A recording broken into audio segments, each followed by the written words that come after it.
Hello and welcome to the podcast Woman Fully Alive. I'm your host, Madeline Eames, and this is the podcast to listen to if you're a woman at midlife or beyond that's ready to expand into who she truly is and feel her full aliveness. And it's totally possible. So today, what I would like to talk to you about is why it's so important to let go of resistance and why it's so hard. So it may seem hard, and that's certainly what the mind tells us. It's going to be really hard. It's going to be hard. But once you start, just bear with me here. It's going to be easier than you thought. So when we are looking to heal, to expand, to become more confident, to get more energy, to move from a place of fear into love, where you can love your life and feel alive and free, we start to notice all those places where we feel tight and we contract and we don't feel that way. And that's okay, that's perfect, because those places are the places that we want to know about, those places that are impacting us, where we feel some resistance in our body to being there. Because resistance is draining. It's draining and it creates tension, it creates armor, and it blocks us off from really stepping in to the full light or the full aliveness of who you are.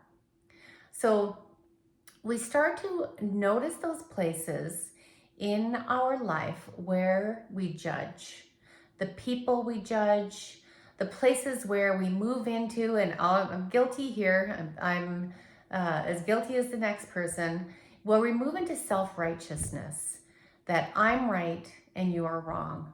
Now, there's nothing wrong with having opinions. Well, I've got a lot of opinions about the world, that's for sure.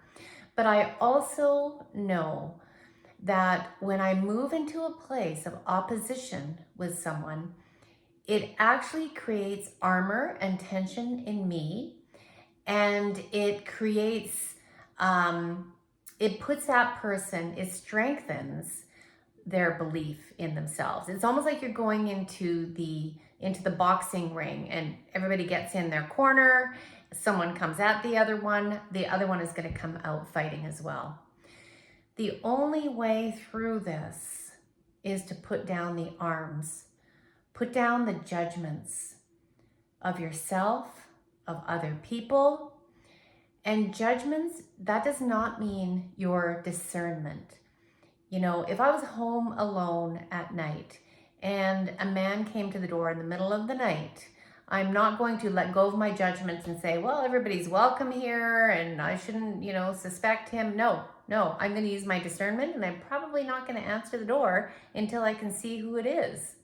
So there's a difference between fearful judgment and discernment. So here's where it comes up in ourselves, and here's the important part that I want you to hear.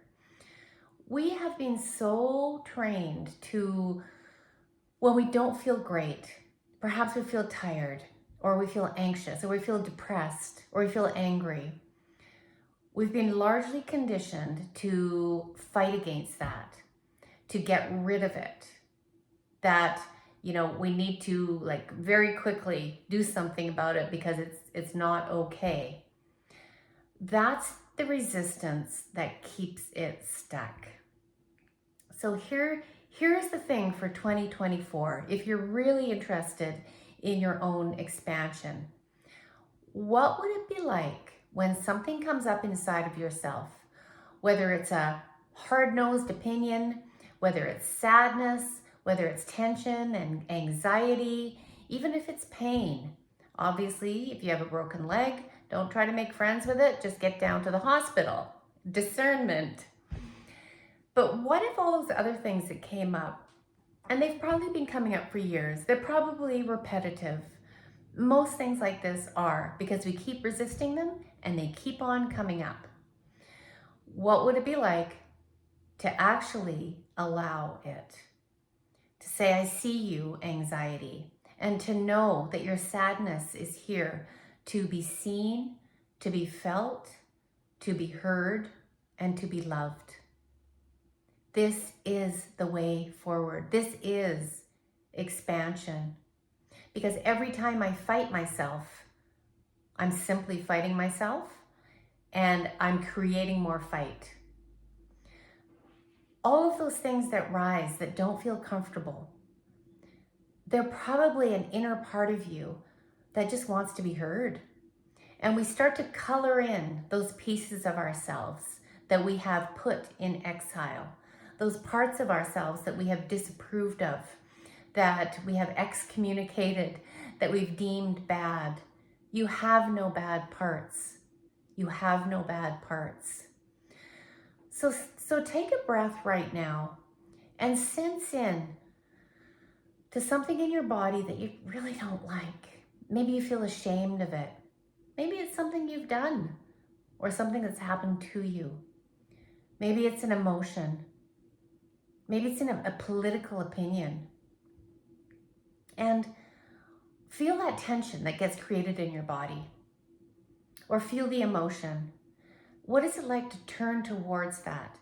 Almost like a hurt child in the corner, and say, I see you, I feel you, I hear you. Come a little closer. And turn towards the discomfort. Turn towards the avoidance.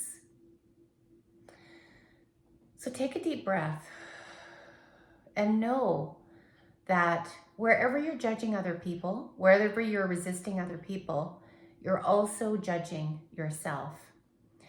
And conversely, when you are judged, when somebody judges you, criticizes you, and I don't mean positive feedback, that's a good thing.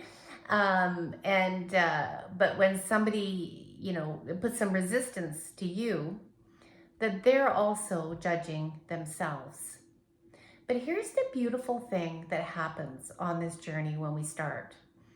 I tell you, it's one of the bravest things you'll do, is to start noticing where you judge other people and stop and see what rises in your body. What is that judgment protecting you from? What is that reaction stopping you from feeling? Because you will notice very shortly that you get some emotions coming up, like guilt or shame or fear, probably a lot of fear, because judging is controlling, so that I can feel safe in my own body and my own life. And when you plug that energy leak, because it is an energy leak, it's draining you. It's creating tension, and tension drains energy. So when you start to notice and stop that judgment, turn off the tap, feel what you need to feel behind that, you will soon notice that you stop judging yourself in the same way. And when you stop judging yourself, you will soon notice that you get to step into self-love. So self-love, I don't want you to feel any pressure about that, like I should be loving myself or I shouldn't be criticizing myself, because that can really lead us down a trap of self-criticism again. And we're back where we started. But what if you were just to start noticing where you judge other people, so where you create resistance there, where you're pushing people away, where you are condemning them, to stop that, and then start to notice where you judge yourself, where you're actually resisting those parts of yourself. Turn towards, feel, see, hear those parts of yourself, and then just stay open to what evolves then, because what will start to rise in you is love. And because you have no more barriers to it. And it's almost like you're knocking down the walls, you're knocking down the fences that have kept you in this backyard, looking over the fence at your neighbor's backyard and saying, I wonder what kind of grass they're growing over there. Well, mine's better than theirs. And so it takes down that fence of comparison, because then we start to get rid of the borders between us, the separation.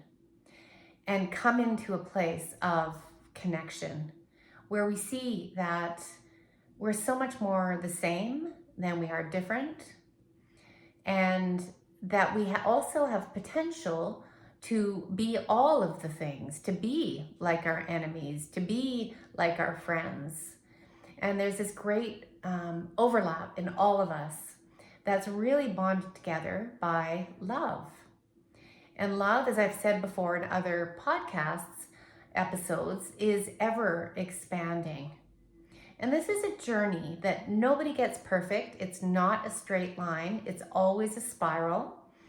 And it's always contracting and expanding, and contracting and expanding.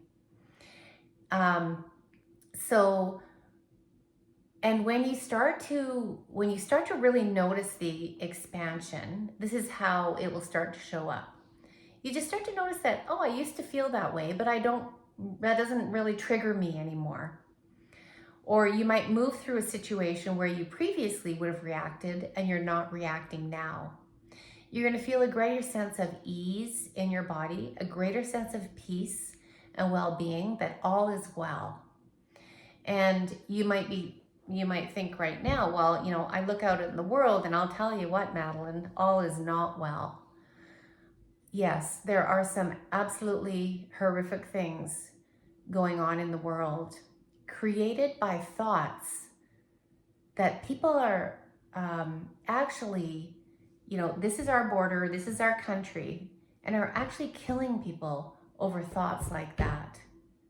It is absolute insanity. So the only way that we can really move this dial is to notice where you create your own borders in yourself, because we all do. And without judgment, without criticizing yourself, try to let go of that resistance. And the path becomes not one of brick walls that you have to climb over or you have to get around. It becomes one of just going down the slide, and one that will go faster and faster and start to accelerate once you start to access this energy, this emotion, energy in motion of love as opposed to fear. Because fear cannot see clearly. Fear cannot see other people clearly. It sees an idea of what fear thinks that person is, and it's not true. Love sees clearly. And if you've ever had someone who is fearful and is coming at you with anger or even hate, they can be stopped in their tracks by love. They're not stopped in their tracks by fear. Of course, defending yourself is something different. Physically defending yourself, that's an automatic fight, flight, freeze reaction that you have already built in to your nervous system. But I'm talking about other types of fear where you're not physically in danger. When someone's coming at you, usually behind anger, there's always pain. And to fight back with anger, it happens. Of course it does. You're a normal human being. And when you can step back into a place of love and see that clearly, that human being over there is having this particular reaction, something was triggered in them, could have been related to past experiences, who knows? We will never know, and we will never understand other people fully. So we might as well just forget that. We will never understand other people fully. Just like no one can ever understand and feel me fully inside my own body. So when this is a journey really from letting go of fear to stepping more and more into love. Love always wants to expand. Your soul is love, and the soul is forever trying to expand. So that's getting a little bit more off topic, but start to notice the ways that you judge yourself, whatever is coming up. See if you can turn towards it without trying to push it out. And notice where you judge other people. It'll quickly turn into where do I judge myself? And once we can embrace that, not even shift and change or improve it, but embrace it. Oh, I see. I see that's where I love myself. I judge myself, and bring self-love into that, and you will soon be on your way to complete expansion. It just makes for a much healthier life in your body, so that all your cells can relax and be healthy and expand. And it just makes for a much more alive way to live that is full of creativity and new ideas and insights. Because when we're constantly cutting ourselves off, we stay in a thinking and seeing through a tunnel. And there's not much that can reach you there aside from more fear. But when we step outside of that tunnel and see that we truly are all in this together, that's where so many ideas can reach you, so much creativity comes, and you end up in this beautiful dance with life, as David White calls it, the conversation with life. No getting it right, and there's certainly no getting it perfect. And I believe that we are just here for one big grand adventure. And I'm so glad that you're here with me on this ride. All right. So I hope you've enjoyed this episode. It's a really important one. Leave me a comment, leave me a review if you like. And don't forget to like and subscribe to the podcast or on YouTube. And then you won't miss any of the great stuff that is coming up soon. All right, everyone, take care. I'll see you in the next episode.